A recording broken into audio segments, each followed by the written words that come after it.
Olá, que a graça e a paz de Deus, nosso Pai, de nosso Senhor e Salvador Jesus Cristo, sejam com todos. Bem-vindos a mais um estudo da Palavra de Deus.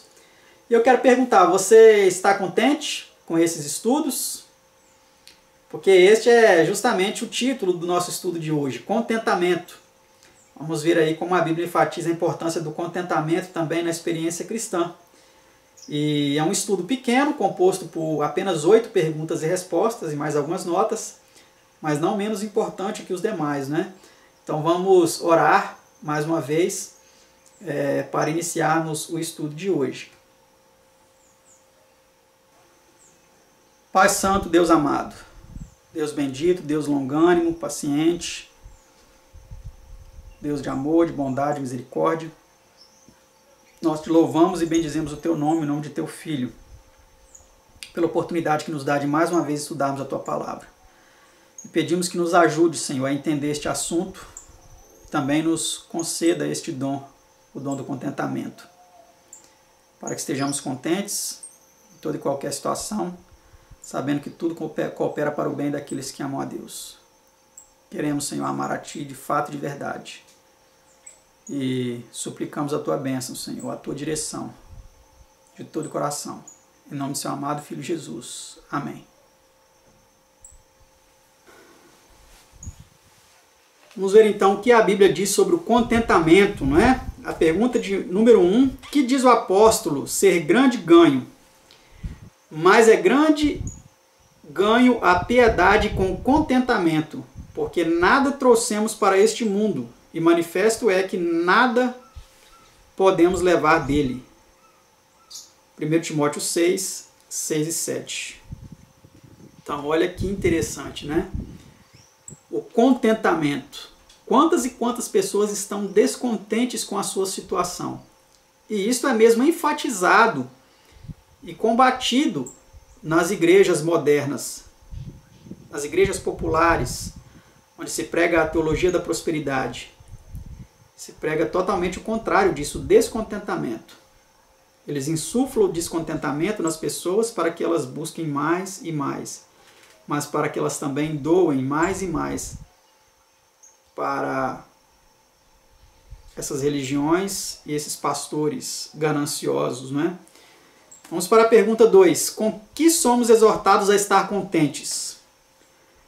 Sejam vossos costumes sem avareza, contentando-vos com o que tendes, porque ele disse, não te deixarei nem te desampararei. Hebreus 13, versículo 5. Tendo, porém, sustento e com que nos cobrirmos, estejamos com isso contentes. 1 Timóteo 6, 8. Que é o vestuário, né?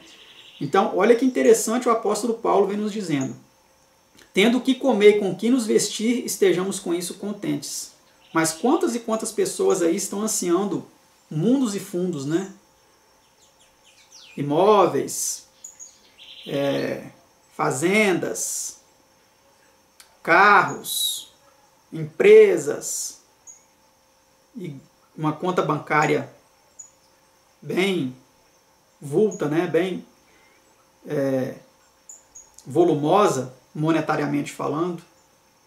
Será que realmente esta é a religião que Cristo veio trazer, que os apóstolos vieram pregar?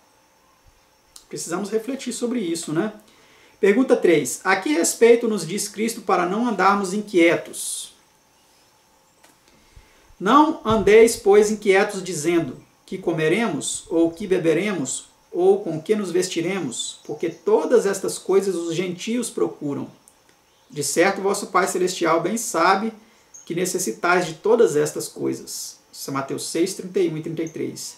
Não andeis inquietos. São Lucas 12, verso 29. Então, quantas e quantas pessoas aí estão sofrendo de ansiedade, de depressão, pela preocupação excessiva com as coisas deste mundo, enfatizando mais o que não tem do que sendo gratos por aquilo que tem. Pergunta 4. Que males recaem sobre quem quer ser rico? Vamos ver quais são os males que recaem sobre essas pessoas que querem ser ricas. Mas os que querem ser ricos caem em tentações e em laço e em muitas concupiscências loucas e nocivas que submergem os homens na perdição e ruína, né? porque o amor do dinheiro é a raiz de toda a espécie de males, e nessa cobiça alguns se desviaram da fé e se traspassaram a si mesmos com muitas dores. 1 Timóteo 6, 9 e 10. Então, isso aí nós vemos claramente, né? Quando esses falsos apóstolos aí da teologia da prosperidade prometem mundos e fundos às pessoas, e quando elas não alcançam, ainda esses falsos pastores colocam a culpa nelas, dizendo que elas não conseguiram por sua falta de fé. E essas pessoas então se submergem aí em muitas dores por quererem ser ricos, por comprarem essa ilusão vendida por esses falsos apóstolos, né? Ou até mesmo pelo capitalismo selvagem no qual nós vivemos, né? Muitas vezes imersos aí neles. Pergunta 5. Por meio de que ilustração ensinou Cristo o contentamento? Vamos ver que ilustração é essa. Considerai os corvos, que nem semeiam nem cegam, que nem despensa nem celeiro tem, né? E Deus os alimenta. Quanto mais valeis vós do que as aves, considerai os lírios, como eles crescem, não trabalham nem fiam, e digo-vos que nem ainda Salomão em toda a sua glória se vestiu como um deles. E se Deus assim veste a erva que hoje está no campo e amanhã é lançada no fogo, ou no forno, né? Quanto mais a vós, homens de pouca fé. São Lucas 12, 24 a 28. Então, vemos aí o cuidado que Deus tem com as aves, com os passarinhos. Eles não têm dispensa, eles não têm salário. E Deus cuida de todos eles. Isso significa que devemos viver aí como vagabundos, andando aqui e ali, sem responsabilidade, sem trabalho? Não. Mas isso é uma demonstração de que precisamos confiar que o mesmo Deus que cuida desses seres tão pequenos, né, muitas vezes tão ignorados, Ele também cuida de nós, né? Ele nos alimenta e Ele nos veste. Pergunta 6. Que lição de contentamento disse São Paulo haver aprendido? Já aprendi a contentar-me com o que tenho. Filipenses 4, verso 11. E nós? Será que nós aprendemos a nos contentar com o que temos? Ou ainda estamos aflitos, ansiosos, buscando coisas que muitas vezes não são necessárias para a nossa vida? Vamos refletir nisso, né? Pergunta 7 e penúltima. Que antiga promessa deve levar ao contentamento? Enquanto durar a terra, sementeira e cega, frio e calor, e verão e inverno, e dia e noite não cessarão. Gênesis 8, verso 22. Então essa promessa deve nos levar ao contentamento, né? Sabendo que Deus vai conceder tudo aquilo de que nós necessitamos para a nossa subsistência. Pergunta 8 e última desse nosso estudo, 130, contentamento. Essa pergunta diz assim: sobre quem devemos lançar toda a nossa ansiedade? Lançando sobre Ele, Deus, né, toda a nossa ansiedade, porque Ele tem cuidado de vós. 1 São Pedro 5, verso 7. Então vamos lançar sobre Ele, né, todas as nossas preocupações, as nossas ansiedades, porque Ele cuida de nós. Como um pai amoroso cuida de seus filhos. Muito mais, né? E aí algumas notas finais em nosso estudo. A primeira delas diz assim: o contentamento produz, na alguma medida, todos os efeitos que o alquimista habitualmente atribui ao que chama pedra filosofal. Se não traz a riqueza, faz a mesma coisa, pois desvanece o desejo de possuí-la. Se não pode remover as desinquietudes oriundas dos pensamentos, organismo ou fortuna do homem, falo a elas adaptar-se. Foi escrito aí por Addison, né? Outras notas aí de outro autor. O espírito contente vê qualquer coisa de bom em todas as coisas, bom tempo em todos os ventos, bênçãos em cada tempestade. Se não temos aquilo de que gostamos, devemos gostar daquilo que temos. Outra frase muito interessante, né? E aí, uma frase de Fleming: não existe doença pior do que o descontentamento habitual. Então aí comentando essas